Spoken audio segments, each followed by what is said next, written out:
played either in Ewan Cameron's voice, one of the other doctors' voices, or in the person's own voice.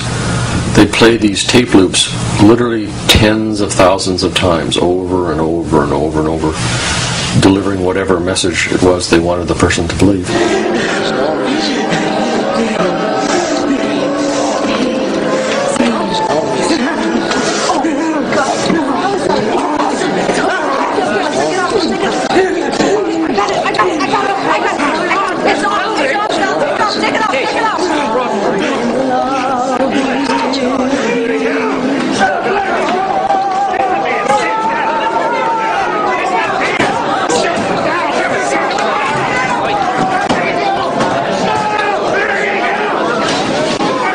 One of the disinformation cover stories about all of this is, well, first of all, it never happened, but then when it comes to light and there's lawsuits and publicity, then the next level of cover story is, well, that was back then, that was a different time, different standards applied, we wouldn't do that today.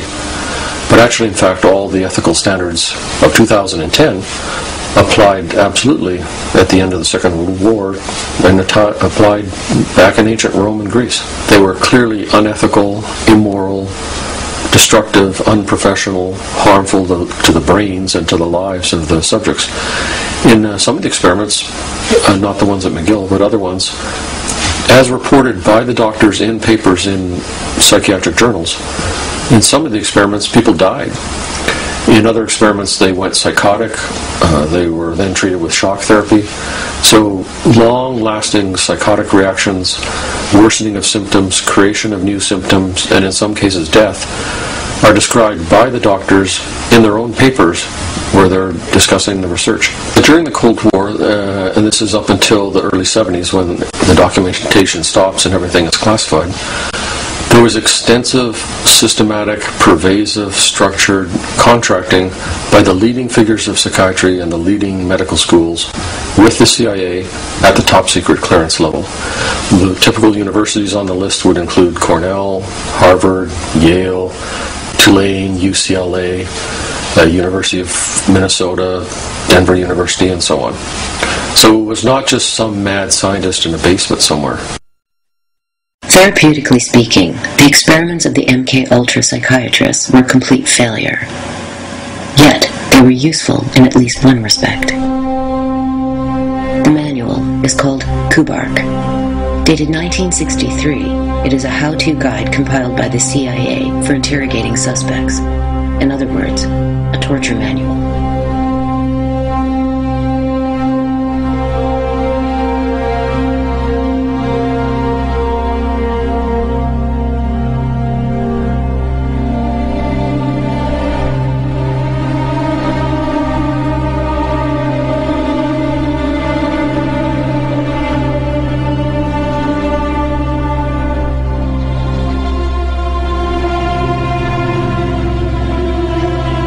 Referring explicitly to early behaviorist experiments, as well as Cameron's studies at McGill, it describes a phenomenon whereby the deprivation of stimuli induces regression by depriving the subject's mind of contact with an outer world and thus forcing it upon itself. As the interrogate slips back from maturity toward a more infantile state, his learned or structured personality traits fall away.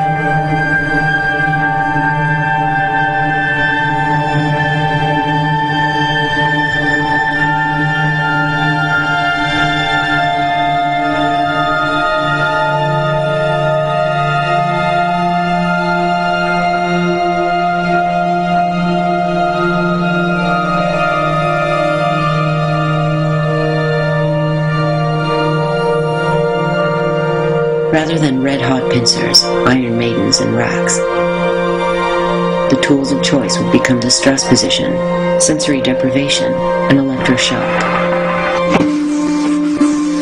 The manuals that they wrote, which were based on the earlier behavioral experiments, were directly adopted during the War on Terror.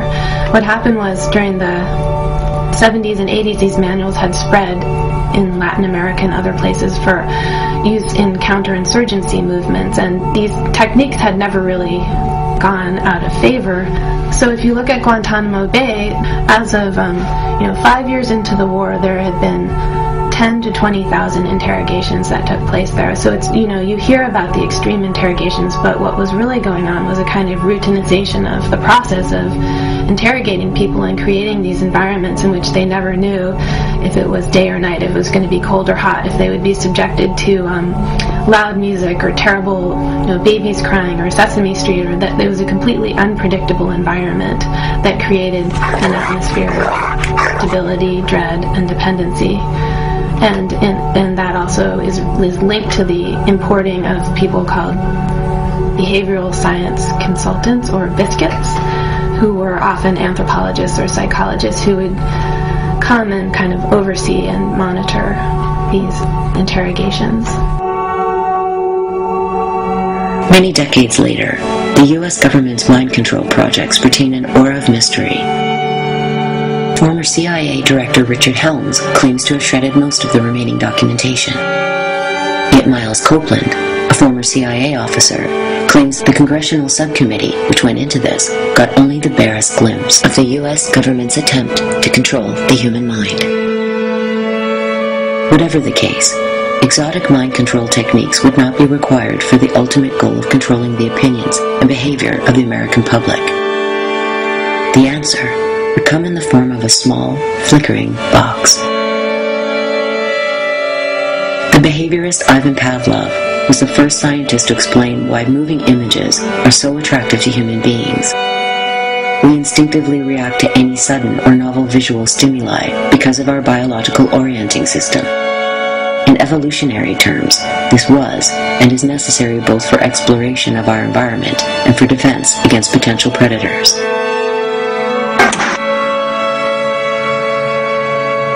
Television not only entertains the mind, it relaxes the body.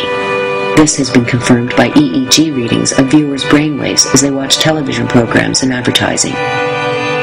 In the hands of skilled media professionals, moving images create an effect roughly akin to hypnosis, producing passivity, a lowered level of alertness, and increased suggestibility.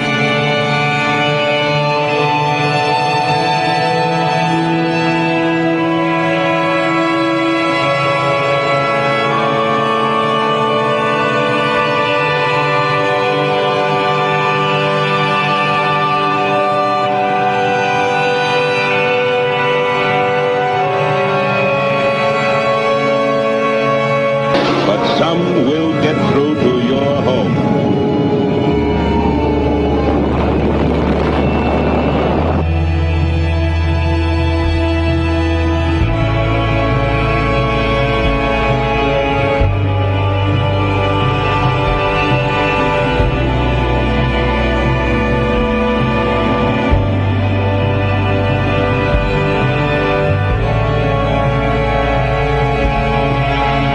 During the Cold War and beyond, television programming would increasingly resemble an experiment in fear-based conditioning applied on a global scale. The thesis of John B. Watson, that fear, not love, is the guiding force in human society, would no longer be confined to the realm of theory. It would become our reality.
pigeon was always right. I remember the first year you were constantly telling me when I'd tell you how the experiment should go, and you'd say, now, wait, let the pigeon tell you. That's right, the pigeon did tell us, because the pigeon. And that's why I've said that really our behavior was shaped by the pigeons much more than vice versa. Pigeons taught us much more than we ever taught them.